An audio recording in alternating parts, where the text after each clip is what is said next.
नमस्कार, मी विजयाज रेसिपीमध्ये आपलं स्वागत आहे। तर इथे आज मी मालपुवे केलेले आहे।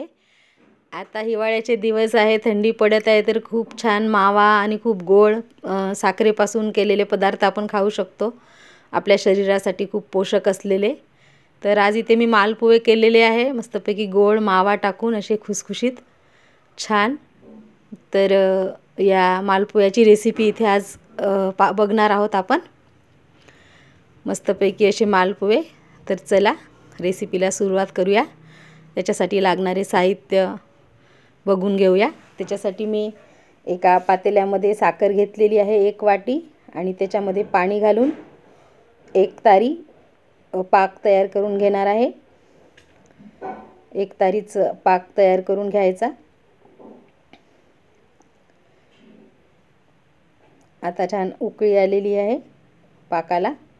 त्याच्यामध्ये 2-4 केसरच्या काळ्या टाकलेल्या आहे, थोडा रंग येईल छान केसरी पाकाला। तर पाक आपला तयार होत आहे। जोपर्यंत पाक तयार होते तोपर्यंत आपण मालपुव्यांसाठी लागणारे साहित्य पाहून घेऊया आणि ते सुरुवात करूया। तर मी 100 ग्रॅम इथे खवा घेतलेला आहे, मिक्सरच्या पॉटमध्येच टाकला, आणि 2 चम्मच बारीक रवा घ्यायचा आहे आपल्याला। आणि 1 वाटीमध्ये मी अर्धी कणिक घेतलेली आहे गव्हाची, आणि अर्धा मैदा घेतलेला आहे। ते आधी मिक्सरमध्ये लावून घ्यायचं, आणि परत त्याच्यानंतर आपलं क्रीम असलेलं मलाईचं दूध 1.5 वाटी दूध इथे मी टाकलेलं आहे। तर ते छान आपण फेटून घेऊया, म्हणजे भिजवून घेऊया। छान असं चमच्यानी बघायचं, असं सरसरीत असं मिश्रण झालं असलं पाहिजे। तर हे झालेलं मिश्रण एका भांड्यामध्ये काढून ठेवून बस 5 ते 10 मिनिट झाकून ठेवूया। आता पाक बघून घेऊया। पाक आता झालेला आहे 1 तारी पाक। गॅस बंद करून देऊ। त्याच्यामध्ये विलायची आणि जायफळची पावडर टाकलेली आहे। एकीकडे एका पॅनमध्ये मी तेल घेतलेलं आहे, पण तुम्ही तूप पण घेऊ शकता, तुपात पण खूप छान लागतात।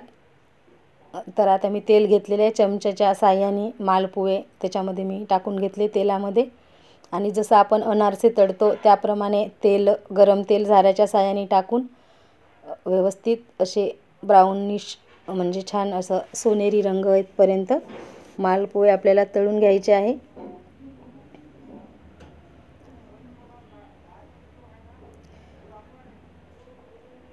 आलटून पालटून तळायचे मालपुवे, कच्चे पण राहायला नको आणि जळले पण नाही पाहिजे, म्हणजे करपायला नको। तर झालेले आहे, काढून घेते। परत एकदा मालपुवे टाकून घेते मी तेलामध्ये, चमच्याच्या साहाय्यानेच टाकायचं, काही त्याला पसरवायची वगैरे गरज नाही, आपोआप ते तेलामध्ये टाकल्यानंतर पसरते।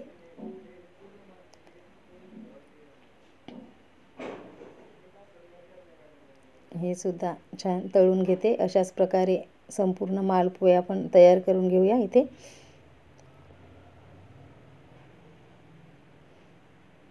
खूप छान लागतात हे, जर कोणी पाहुणे आले त्यांच्यासाठी पण तुम्ही करू शकता। पटकन बनणारा हा पदार्थ आहे आणि खूप चवदार आहे। तर मालपुवे करून झालेले आहे। आता पाकामध्ये मालपुवे टाकून घ्यायचे, दोन्ही बाजूनी आलटून पालटून पाकामध्ये व्यवस्थित ते पाक गेलं पाहिजे मालपुव्यामध्ये। सुरेख असा रंग आलेला आहे मालपुव्यांना, बघू शकता तुम्ही। आता पाकातून छान असं काढून घ्यायचे ते मालपुवे। अशाच प्रकारे संपूर्ण मालपुवे आपण पाकातून काढून घेऊया।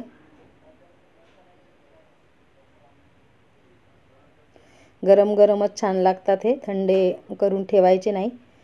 जसे खायचे आहे आपल्याला तसे पटकन पण होतात, काही वेळ लागत नाही। आपण इकडे जेवण वाळायला घेतलं आणि मालपुवे केले तरी होतात।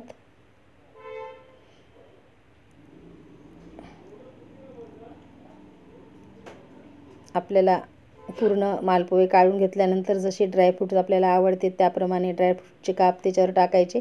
मी पिस्ता आणि बदाम घेतलेला आहे, तुम्हाला जे ड्रायफ्रूट्स आवडतात ते तुम्ही घेऊ शकता. सजवायचं इथे मी थोड्या गुलाबाच्या पाकळ्यांनी पण सजवलेलं आहे. तर हे मालपुवे तयार झालेले आहे. रेसिपी कशी वाटली मला नक्की कमेंट करून सांगा. तुम्ही पण या पद्धतीने मालपुवे नक्की करा. जर तुमच्याकडे पाहुणे येतील तर त्यांच्यासाठी तुम्ही हा पदार्थ करा, नक्की आवडेल. आणि असेच नवनवीन रेसिपीज पाहण्यासाठी माझ्या यूट्यूब पेजला सबस्क्राईब करा, फेसबुक पेजला फॉलो करा. आणि मालपुव्याची जर रेसिपी आवडली असेल तर माझ्या व्हिडिओला लाईक करा. थँक्यू. जसे वरून छान जाळीदार आणि आतमधून असे मऊसूत रसरशीत हे